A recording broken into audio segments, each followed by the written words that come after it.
Hello and welcome to another ATP Geopolitics video with myself, Jonathan MS Pierce. This is the Ukraine War Update news segment for the 27th of March 2023. I'm doing this from a hotel room. The Wi-Fi has gone down, so I don't know when I'm going to be able to upload this. I'm tethering off my phone for these tabs, so do bear with me.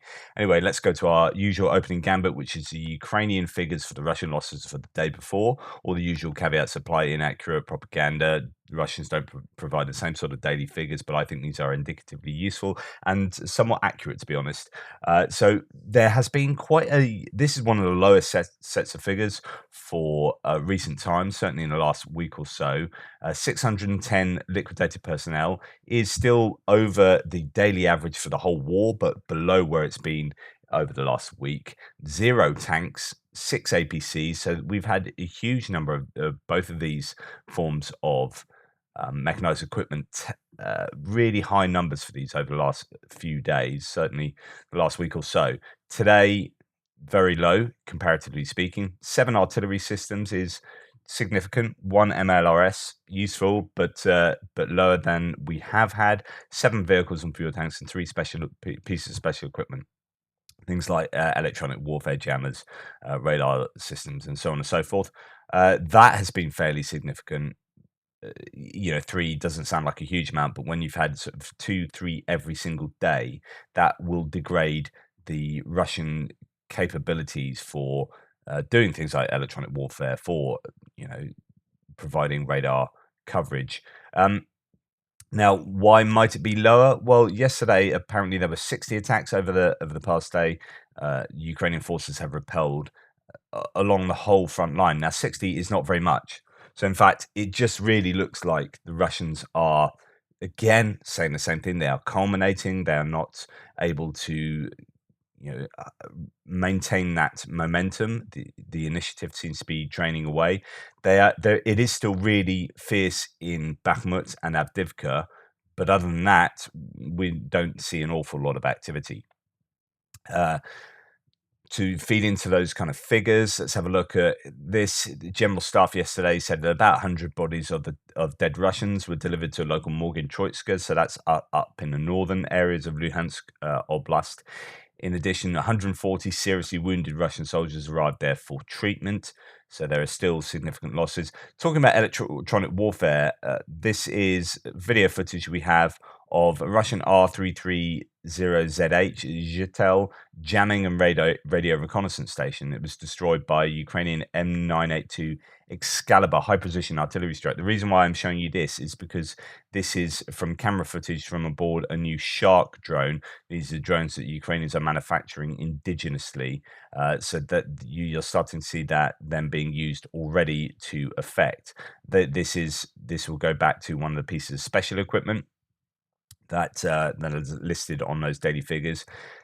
This is the first time that type of equipment has been seen to be taken out by the Ukrainians. Rather predictably, Russia has said this that a huge attack in the depths of Russia was a drone attack. I don't know that those crates represent a drone attack, but there you go. Tim White did report yesterday, Russia on fire, but very strange one in Kirivsk, a small town about 115 miles or 240 kilometers south of Moscow. Residents claim they were hit by a drone attack. A nearby apartment block was also damaged in what was clearly a pretty big explosion. So I don't know if that really does represent a drone attack. That's quite a big crater there. I don't know what the target would have been, though, or I don't know. Anyway, there have been a number of significant hits or drones getting really deep into Russian territory. I mean, the Russians themselves must be pretty worried about the ability for the Ukrainians to hit. I mean, we had Engels Air Base hit. We've had a number of different sort of air bases being hit, but also drones and other munitions getting pretty close to Moscow, relatively speaking. So, this was quite big news yesterday. This guy, Commander Dmytro Lysitsky, was killed in Donetsk region. The reason why he is seen as a target that the Ukrainians really appreciate is because he was involved in the massacre of Ilovaisk. So Ilovaisk back uh, in the 2014 conflict. Well, this is effectively still the 2014 conflict. It's just a different phase. But if you go and look at on YouTube, the 93rd is a useful documentary series. There's a 3-part documentary series talking about the 93rd's experience, one of the units in the 2014 conflict, their experience around Donetsk. Uh, they did suffer a huge loss in Ilovaisk, and this guy was involved in it. So this would be the Ukrainians would really appreciate that loss. More fireworks this morning. Explosion rang out in Mariupol. Mariupol City Council. The car of one of the Russian commanders exploded. So there's partisan activity going on there. Still, locals report that many military men are present at the site. A car exploded next to a cafe. That is happening in Mariupol. It's happened this morning. In Avdiivka's been pummeled. I mean, I'll come to this a little bit later, but Avdiivka and Bakhmut are under an awful lot of pressure. I've been unable to do a frontline update yesterday. I don't know if I'll be able to do one today as well. Goodness me, 2 days out.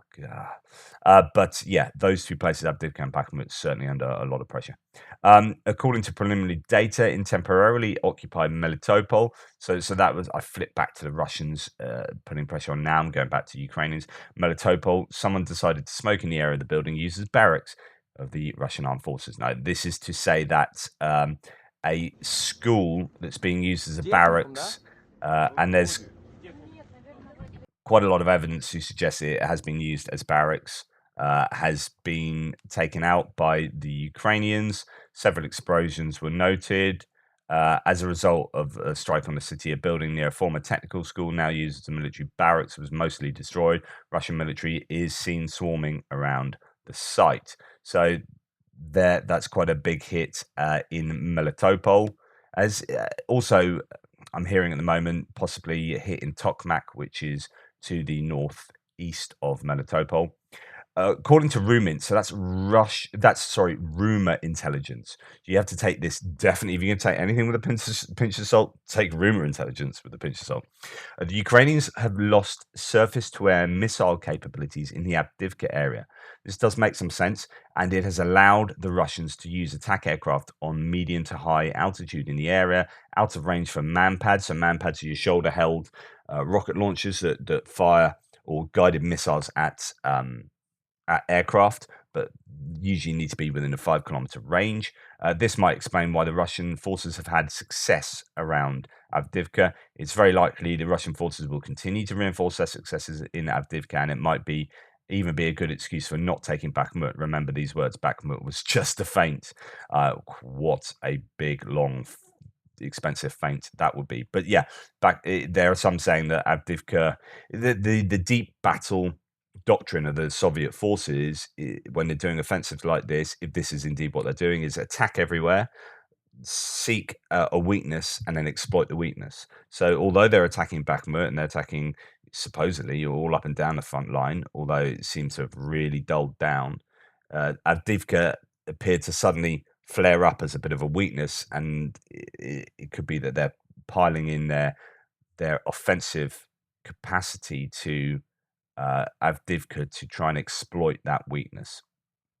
Now, I showed you some video footage of an incredible confrontation between Russian forces, infantry forces, and a small bit of trench. This was in Verkhnokha-Mayanska. Actually, there's a part 2 to the video. What happened is these guys got taken out. I said by artillery, it's actually by mortar fire. Although I think there might be some artillery fire as well, but generally it's mortar fire that takes these guys out, and then another flanking group as well. And then they get right next to the trench in the second part. And yeah, I can't show it to you because it's pretty inappropriate. And then a tank gets involved and takes loads of troops out with a tank. Apparently at the end of the video, the translation of the words are that trench was actually overtaken that night in a night attack before being retaken a couple of days later. So really fierce fighting around here. But I was telling you how many bits of munition, how many shells, in this case probably mortar rounds, were needed to take out all of these people. And even then, not everyone was taken out, and then the tank had to come along. But it shows you how expensive, in terms of ammunition, these kind of confrontations are.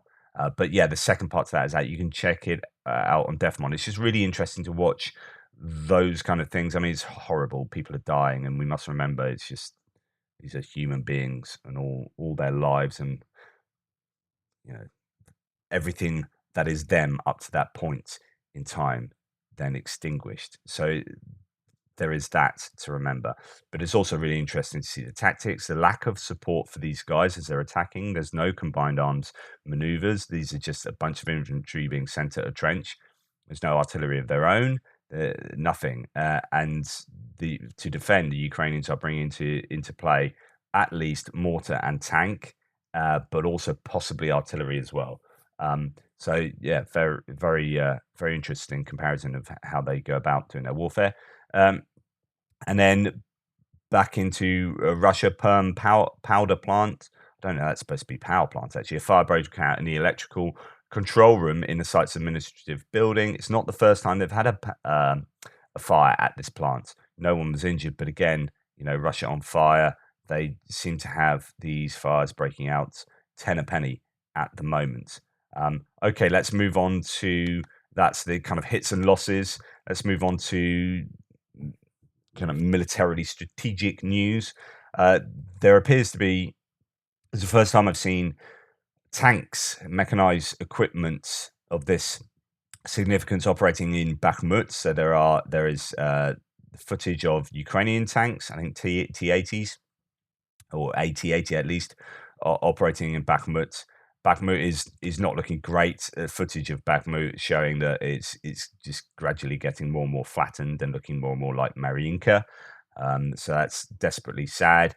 And then Avdiivka the same. So Avdiivka has been hit by successive days of aerial bombardments, artillery, and now all public utilities are being evacuated from Avdiivka. The head of the military administration says that this decision has been made due to the increased frequency of missile strikes and the work of fire spotters.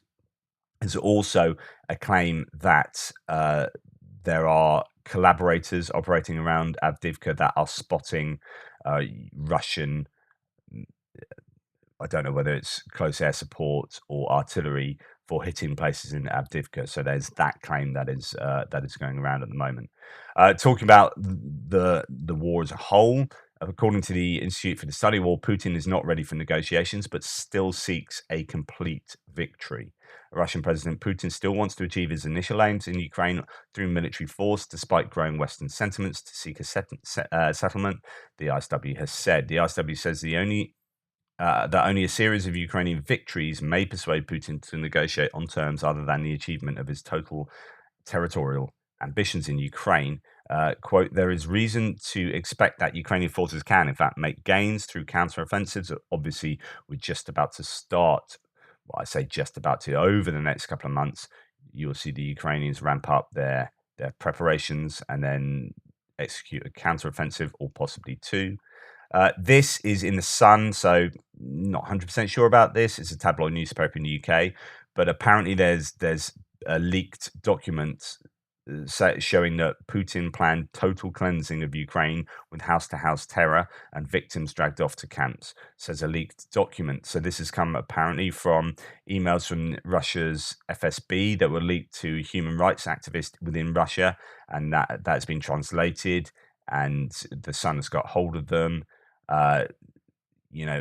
Pretty these apparently these orders came from Putin from the very top. I don't know. I mean, this may well be true. It does fit in with how we've seen the Russians operate in Ukraine as it is. But yeah, They have been translated into English by Igor Sushko, a US citizen of Ukrainian origin who has been working with Gulagu, that's a human rights organization. The source says that the FSB, with the help of some Russian military intelligence, would carry out a total cleansing of society and politics in Ukraine. And after all this, we could install any government in Kyiv, says a source. The FSB anticipated resistance among the Ukrainian population, but was ordered to deal with it ruthlessly in instructions that came, quote, from the very top. In the emails, Wind of Change, so that's the organization, goes into detail about how the measures would be meted out to ordinary Ukrainians who dared to resist the Russian occupiers. This includes a, quote, big terror that, quote, is being planned for Kherson, which will go through several stages. The first would be reducing, quote, massive protests down to local skirmishes and to cause severe injuries to individual protesters. As soon as the mass protests is reduced, the final stage of door-to-door terror will begin. Here, the FSB will play first fiddle, and people will be detained in their homes at night during curfew and transferred to Russian territories, concentration camps, and worse. It is assumed that protests will cease completely after such cleansing. So on and so forth. I don't know if this is part of PSYOPs or whether this is genuine. If it's genuine, it doesn't surprise me, but yeah, worth knowing about. So moving on to military aid, not a lot to say today, not too much news. We have seen AS-90s. These are the self-propelled howitzers from the 1990s. The UK has been training Ukrainian soldiers on. These are 155 mil self-propelled howitzers. We're giving 33 of them to Ukraine, and they have been spotted on the back of trucks in Slovakia.